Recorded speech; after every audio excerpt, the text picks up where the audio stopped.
Cricket is the national sport of South Africa. Millions of kids around the country dream of one day playing for the Proteas against the best in the world. But what happens when that dream is threatened? Accusations of maladministration within Cricket South Africa could lead to government intervention and a ban from world cricket. I'm standing outside the headquarters of CSA in a leafy suburb in Johannesburg, but the tranquil surroundings belie an organization in crisis that threatens the very future of the game. Last November, former CEO Thabang Mooroe ignited a firestorm when he removed the accreditation of journalists. This resulted in a media outcry and Standard Bank withdrawing their sponsorship, citing reputational harm. Mooroe was suspended and Jacques Fool installed as acting CEO. A profitable season against England and Australia followed, but since then, 2020 has been disastrous. The pandemic has forced the Proteas from the playing field, while continued boardroom turmoil resulted in the resignation of President Chris Nenzani and Jacques Fool in August. Neil Manthorpe is a respected cricket journalist. The board lost credibility. You remember that Momentum asked the board to step down in December. The Members' Council then commissioned the forensic audit, and when that report came out, whatever shred was remaining was then gone. Cricket writer Luke Alfred explains what's gone wrong. Look, Jacques Fool was always of the belief that the board never really wanted him.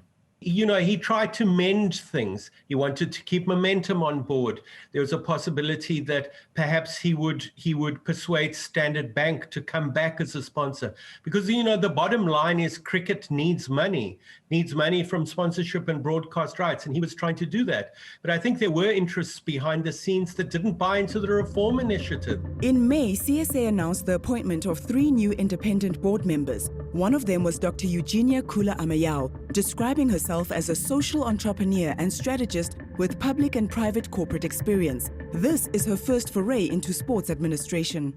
I'm new in the board. I joined in May, literally inducted a month later in June. And by July, there was an outbreak of Black Lives Matter. And I happened to, maybe for my sins or passion, to chair the Transformation Committee. She spearheads the Cricket for Social Justice and Nation Building initiative in response to the Black Lives Matter protest. To promote the project, CSA placed an advert in the Sunday Times at a cost of 521,000 rand. It led to the resignation of Jacques Fool. He was the man who needed to sign off on that payment. He didn't approve it. And he wanted to be defended by his board to say you can't place adverts worth R500,000 rand in a Sunday newspaper, but his board looked the other way. Carte Blanche has seen internal emails that detail how CSA CFO Phuletsi Museki was asked to approve the cost of the advert. He expresses his discomfort. He later writes that Dr. Eugenia accused him of trying to sabotage this board-approved initiative and instructed him to approve the payment. My clarity was like, does the CFO maybe not understand that the board approved this concept? It was within the delegation of authority financially to own the narrative. You need to place an advert.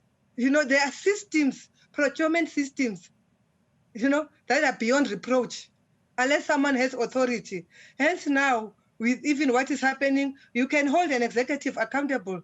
I don't have authority to approve anything. CSA are investigating whether the proper procedures were followed, says board member John Mukhodi. Maybe the correct procedures were not followed, but it's an allegation. It needs to be tested. She needs to be given a fair opportunity to explain to her principals, which is the Members' Council, and then a decision will be made then. The Pandora's box of cricket is the Fundutsi forensic audit, commissioned by the Members' Council of CSA to investigate the tenure of former CEO Thabang Mooroe. Well, it's 468 pages long, and anybody that wants to read it has to sign a non-disclosure agreement. Thabang Mooroe comes out of it very poorly. CSA used the report to dismiss Mooroe. Among the findings is that he breached the Companies Act 12 times. He did not respond to our request for an interview. The report was completed in July, but on legal advice, CSA have not made the full report public. My personal view is that it should be released when all the legal matters that need to go to court have gone through the system. Then nobody's prejudiced. The right thing to do with any forensic report, I believe, is that let all the recommendations be taken care of and then release it publicly. The summary also makes findings against others, including Company Secretary Welsh Gwaza, who plays a very influential role at CSA. So the people who are running Cricket South Africa at the moment are nominally Sankaree-Govender, who's the acting chief executive, and Beresford Williams, who's the acting president. Welsh Gwaza is very influential as company secretary. When Jacques Fall resigned and when President Chris Nanzani resigned, all of their mail was redirected to the company secretary, Welsh Gwaza. He's the only person that sits on every single committee. He is the ever-present, and I would say all-powerful figure. In an excerpt from the audit seen by Carte Blanche, the report finds that Mr. Gwaza failed to fulfill his fiduciary obligation with regard to an international broadcast rights agreement for the Mzansi Super League. It says that he failed to inform the board that due diligence was not done and a bank guarantee was not obtained, placing CSA at huge risk. We requested an interview with Mr. Gwaza through CSA. Board member John Mukhodi was made available to comment on his behalf. Through the recommendations in the Fonduti report, we will be able to then give him a chance to also explain. So if in this case it appears that Mr. Gwaza did not act in the interest of the company, he will just need to explain his side of the story and be given a fair chance to also deal with that particular implications. The controversy surrounding the audit resulted in CSA postponing its AGM. This led to SASCOC calling on the board to step aside to allow a task team to probe CSA's affairs. When talks broke down, the matter was referred to the Minister of Sports and Recreation, Nathi Mthethwa. Angered by the board, the minister wrote to the ICC of his intention to intervene into the affairs of cricket.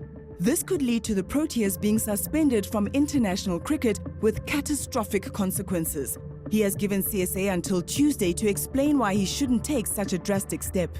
He's forcing the ICC's hand. He wants that to be a real threat. Such is his level of frustration. So it's a game of very, very high stakes. What is your response to the minister's ultimatum? I believe what the minister is trying to do is not to necessarily interfere. Hence, the minister has said, I'm giving you guys a chance so that we can sit and we can guide you. They want to make sure that the laws of this country are adhered to. I don't see what the harm would be if the board steps aside, not necessarily resigns, for a while other independent investigations are done and while challenges are being dealt with. What you are saying is exactly some of the options and some of the things we are considering. Then on Friday, it was reported that CSA's Members' Council had asked the entire board to step down. The future of the professional game in South Africa is genuinely threatened, and you've got men overseeing it who are in denial.